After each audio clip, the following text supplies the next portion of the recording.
And today marks the 35th anniversary of the May 18th democratic uprising that took place in Korea's southwestern city of Gwangju in 1980. Our Park Ji-won tells us more about the significance of this day in Korean history. 35 years ago in the city of Gwangju, more than 200 people were killed or went missing, and thousands were wounded during a bloody crackdown by government troops to quell the uprising against the authoritarian Chun Doo-hwan regime. Chun grabbed power in a military coup after the assassination of President Park Chung-hee in late 1979. Democratization movement swept the nation, and the clash between the government and protesters culminated in Gwangju on that fateful day in 1980. The May 18th democratic uprising is now considered one of the hallmarks of Korea's democracy movement. To keep the spirit of the movement alive, the Korean government designated May 18th an official Memorial Day in 1997. This year, around 2,000 people attended the government memorial service, including Deputy Prime Minister Choi Kyung-hwan, both rival party leaders Kim Moo-sung and Moon Jae-in, and ordinary citizens. Relatives of the victims of the uprising and local politicians and civic activists, however, attended a separate memorial service organized to protest the government's policy on a song that was symbolic for the uprising. March for Our Beloved was written in 1981 to honor those who died during the movement. It had been sung at the government ceremonies by all attendees since 2003. But in 2009, the conservative then Lee Myung-bak administration excluded from the main ceremony. Citing the song's appearance in the 1991 North Korean film, the administration said it could disrupt national unity. Since then, the relatives of the victims have held a separate ceremony, saying the government has degraded the victims by excluding the song. The National Assembly passed a resolution in 2013 urging the government to make the song the official song of the landmark democratic movement to respect the spirit of the uprising. Park Ji-won, Arirang News.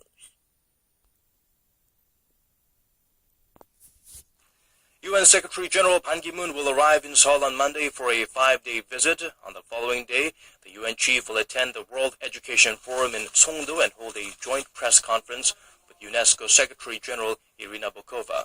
He will meet with President Park Geun-hye on Wednesday to discuss North Korea's latest rounds of military provocations. It will be his first visit to his home country in nearly 2 years. U.S. Secretary of State John Kerry also arrived in South Korea just a few minutes ago. Kerry is scheduled to meet with Foreign Minister Yoon Byung-se on Monday to fine-tune the details of President Park's trip to the U.S. next month. President Park's senior political secretary Cho Yoon-sun has resigned after the president's drive to reform the deficit-ridden public employee pension system failed to get parliamentary approval earlier this month. The president's spokesperson said Cho, who negotiated the bipartisan reform bill with the ruling party, stepped down, bearing heavy responsibility for failing to meet President Park's expectations for the reforms. The president strongly opposes the idea of linking an expansion of the national pension coverage to the civil servant pension reforms, saying it calls for separate public consensus. The opposition party says the ruling side has backed away from their original agreement to link the two. The president has accepted Cho's resignation and will work to fill the position. Hello, welcome to the newscast. I'm Daniel Che. Let's start with the headlines. U.S. Secretary of State John Kerry is in Seoul for a short visit. He met with President Park Geun-hye to discuss Korea-Japan ties, North Korea issues, and to reaffirm Seoul-Washington alliance. President Park Geun-hye's senior political secretary Cho Yoon-sun resigned, saying she feels responsible for failed efforts to reform the pension plan for civil servants. The two Koreas engage in a war of words. South Korea condemns North Korea for verbally insulting President Park Geun-hye. The president had criticized Pyongyang in the wake of reports about the execution of the North's defense chief. U.S. Secretary of State John Kerry had some hard words for North Korea during a press conference in Seoul earlier today. He warned that military provocations and its rampant human rights abuses will only further isolate the regime. Our Hwang Sung-hee starts us off. U.S. Secretary of State John Kerry slammed North Korea on Monday for its latest military provocations and human rights abuses.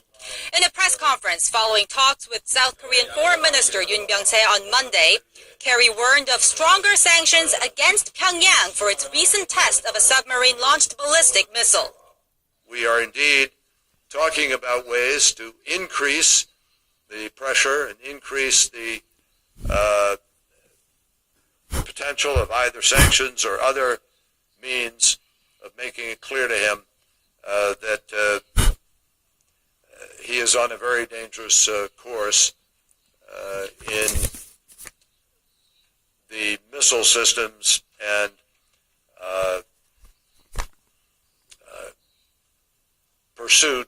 continued pursuit of his nuclear weapons program. Calling the latest high-level executions as one of the most flagrant examples of the country's reckless disregard for human rights, Kerry said the North Korean leader could ultimately be punished for the abuses.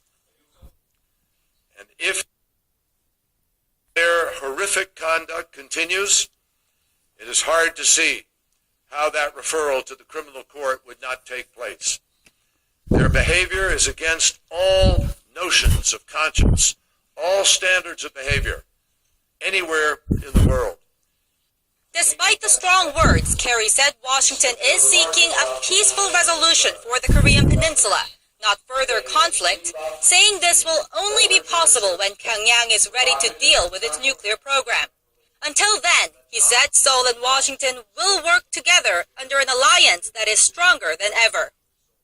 Let me underscore, there is no daylight, not an inch, not a centimeter, not a microscope of difference between the United States and the Republic of Korea in our approach to the question of North Korea's provocations and its nuclear program. Secretary Kerry also expressed the hope that successful nuclear talks with Iran next month will serve as a positive example of a more legitimate path to the global community for North Korea. 황상희, 아리랑 뉴스. And earlier today, Kerry paid a courtesy call to President Park Geun-hye, and they agreed to respond firmly to North Korea's provocations through their combined defense capabilities. Referring to Pyongyang's recent submarine-launched ballistic missile test, President Park stressed Seoul and Washington should send a consistent message calling on the regime to stop its provocations. Kerry urged the North to sincerely recommit to multilateral denuclearization talks. Ahead of her U.S. visit in mid-June, President Park explained Seoul's efforts to improve ties with Tokyo, strained due to Tokyo's continued attempts to whitewash history. The U.S. has been stressing the need to bolster security cooperation among the three countries in addressing North Korean threats. And it looks like North Korea has no intention of negotiating with South Korea over the ongoing wage spat at the Inter-Korean Kaesong Industrial Complex. Seoul's Unification Ministry says that on Monday, Pyongyang turned down Seoul's proposal to resume North-South Joint Committee talks on the management of the factory park. The parties are meeting as we speak to discuss unfinished business that has to be finalized during May's extra-parliamentary session. Deputy chief negotiators from the ruling Century Party and the main opposition New Politics Alliance for Democracy plan to focus on reaching a fresh compromise on a stalled bill aimed at reforming the debt-ridden pension system for civil servants.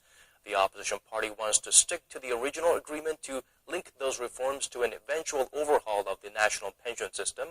Last week, top officials from the ruling party, the government, and the presidential house of Cheongwade made their own agreements on how to handle the reforms after backing away from the original agreement with the opposition. They said that a societal consensus is needed on the much larger national pension system, and they urged the ruling party to start negotiations with the opposition. President Park's senior political secretary Cho Yun-sun has resigned after the president's drive to reform the deficit-ridden public employee pension system failed to get parliamentary approval earlier this month. The president's spokesperson said Cho, who negotiated the bipartisan reform bill with the ruling party, stepped down, bearing heavy responsibility for failing to meet President Park's expectations for the reforms. The president strongly opposes the idea of linking an expansion of the national pension coverage to